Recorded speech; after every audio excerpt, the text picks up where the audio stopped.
Hello, I'm Frosty, and this is Baron von Balaeric at the Balaeric Eye in Swadlincote. How you doing? How are you doing? I'm okay. I love what you've done with the place. It's looking absolutely amazing.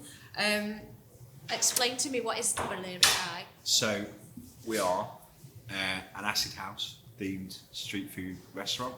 We've got 3 takeaways at the moment, opening another one in a month, and we've just been able to open outside on the terrace for the first time. So that's what we do: bar, street food, restaurant, takeaway. And an amazing atmosphere. I've never been anywhere like this before. Yeah, it's pretty cool. It's absolutely great. When did this all happen? When did you open it? So we took the building on late 2019, and then we were hoping within a few months we could open. But then obviously the pandemic hit. We didn't know really where we were going to go, so we started our refurb, and we decided to go for takeaway. So we took on takeaway. That's grown from nothing to 38 staff now.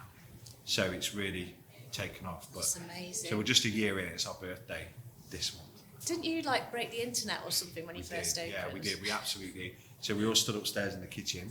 We didn't know what really we were doing. None of us had done this before, and a flood of orders just come out, pre-orders, and people couldn't get on our website. We crashed the servers at our sort of website, and it was pretty intense. Mental, so didn't it? It was good. Yeah. So since you opened, what have you come up against? So obviously we had a couple of challenges on our hands, mainly the fact that people didn't have the resources or the money, because a lot of people had a lot of difficulty with furlough, losing their jobs, and equally, we took on this building with the intention of opening a restaurant. So our whole business plan was to open a restaurant, and we couldn't do that, so we had to fund the takeaway operation with the overheads of a massive old cinema. So, that, I think COVID has been a big problem for us. We had to shut twice, so this track and trace and staff being identified, having to close, trying to keep the staff in a job, but we're here, we've done it. Yeah. The guys are here and we've grown, and it's been a challenge, but definitely taught us a lot at the start as well. So. And about the building, I've seen the spooky cinema upstairs. Yeah. Can you tell us more about the rest of the building? Yeah, it's an old building, isn't it? 1903 originally, then it was rebuilt in 1930, and it used to be a cinema. Yeah. And you would have come in here, and there was 2 staircases that went up. And this was 1920s, 1930s, Yeah, was so it? So Art did all Deco. traipse through here and Straight up there. So Yeah. the cinema still exists, but at the moment it's just a floor joist. So we've got a lot of work to do. Hopefully in 2 years' time we will have that fully restored. That is the plan. As a cinema again? As a cinema, yeah. So the building is really cool. As you go up, the projectionist rooms at the top. Yeah. Still got the projection hatches. Loads of history. You can see all the Art Deco moulding. It is a super cool building. The biggest, kind of most impacted building in Swan. From the front it is very imposing, isn't it? Yeah. You've had it painted in your colours. Yeah, I've noticed it's... I initially went for white, and then my business partner Dean quite rightly said he thought it looked good black, and I said, "We'll try it." And with the random yellow brick yeah, at the and side. I can't deny it. And then I was stood there, and I said to the guys, I said, "Just paint one brick yellow," and they said, "Well, that's really annoying, and we don't get it." And I said, "That's the point, because everybody asks, why have you got one yellow brick?" In true exactly Balaeric why. Eye style. Yeah. So, and then Dean designed the sign. That was a big thing for us, with everything that was going on. Not being able to open a restaurant and to put a lot of investment into that, but it was worth it, and it made a statement, and it is so cool. The sign. Yeah. I don't think there's a cooler sign anywhere, to be honest. Baron von Balaeric, you're behind a lot of the ideas for food, aren't you? Yeah. And then Dean's on the design side, which Yeah. has crossovers with Future Past clothing. Absolutely, yeah. We're both in. Yeah. Check these out. Yeah. So, massive part of everything we do. So, obviously, Dean's, his #1 clothing brand in Acid House and beyond, to be fair. Oh, yeah. And, a big following, and it's his passion, it's his absolute life. So, not only just the music, but the clothing as well. And we've managed to carry that through into everything we do. Yeah. And the staff love it, everybody loves it. It gives us, such cool resources to work from. Yeah. That we're not starting from scratch. We know what's. And looking around, I can see influences from other Yeah. other parts of the acid house scene, nightclubbing through Yeah. the years from the 80s to So all of our artwork, present day. yeah, all of our artwork is, based on either album covers or acid house or the scene of its day. The Yeah. lighting rig was inspired by the hacienda alongside the bollards and the strips along the front. So we tried not to copy, but we've taken inspiration. Obviously, Peter Hawke said it's cool for us to do that. Yeah. And we're going to have the hacienda lounge in there, which we're hoping to get some super cool Is that a memorabilia. VIP room? It is, yeah. Can I go in there? You may, yeah. It's not very good at the minute, but it will be. Ace. So we're having some really cool custom tables in there and a lot of artwork and hopefully some memorabilia, because we do feel like it's got this real place in history. Yes. And at the moment, a lot of the memorabilia is stored in storage units, Yeah. whereas it could be displayed here and preserved. So I'm hoping we can get some really cool stuff to be custodians of.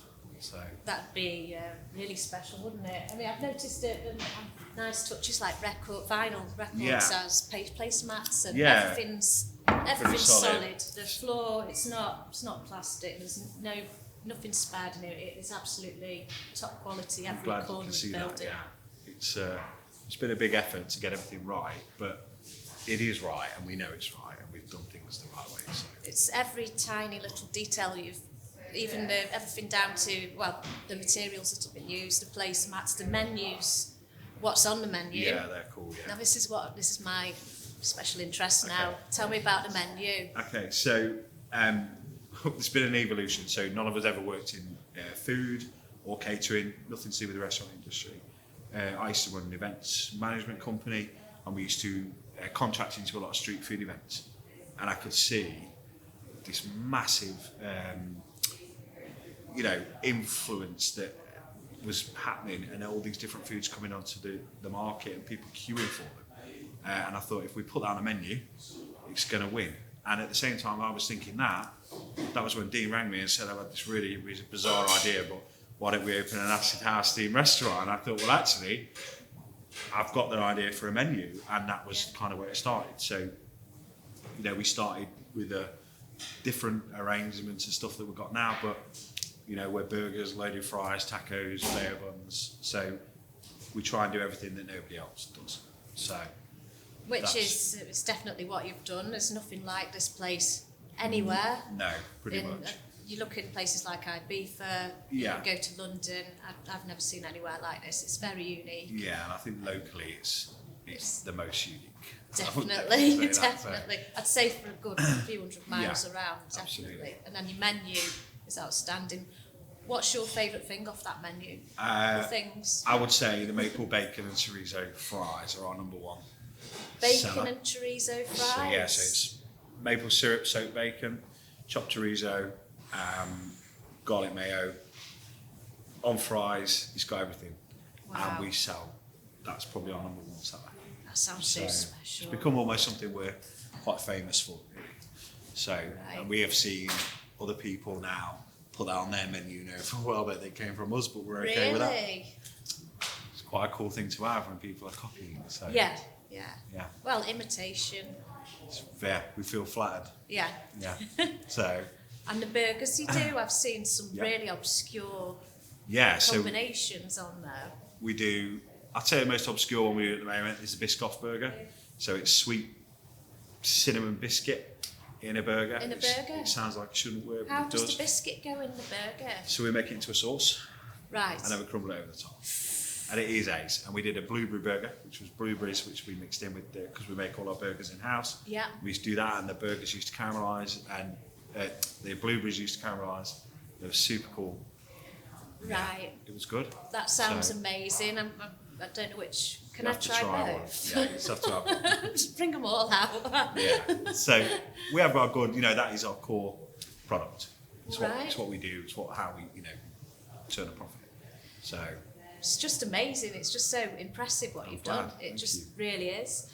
So from here, where do you see this place going? What are your plans for the future? So obviously today we could open the terrace. So that's been, it's an awkward start.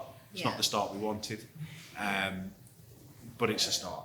Yeah. So next month we want to open the restaurant, and we do believe we're going to be full because people know who we are, put a lot of work into it, people can see that. So if we can get the restaurant open next month, then we're opening our 4th takeaway in Burton. 4th? Yeah, and then onwards from there. So that's where we're at the moment. But restaurant for us is key. Events, so getting people in, for people like Trevor Fung, Peter Hook, so on and so forth. Being able to bring people like that, which with Dean's contacts we can. Mm-hmm. We can put people like that on here, and we can bring something to Swad that's never been done. So that's our next task. So it's a big combination of the acid house scene, Yeah. the grand design, Absolutely. in a wonderful building with top DJs coming in every now and then, and an amazing food menu. And I think that nationally, being able to give people, we've got such a love for that scene, almost an epicentre of there. Oh, they'll be travelling in, that's all right. what we want. So being able to service the local people with what we do, but then being able to close and say, actually, today we're not a restaurant, and it ain't all about the money. So it doesn't matter if we lose X amount of bookings, we have to stay strong to what our core beliefs are, and that is that we are an acid house themed restaurant, and we put on events and we do what we do. So I think it'll be good. Yeah. The Balaeric Eye. Balaeric Eye. With Baron von Balaeric.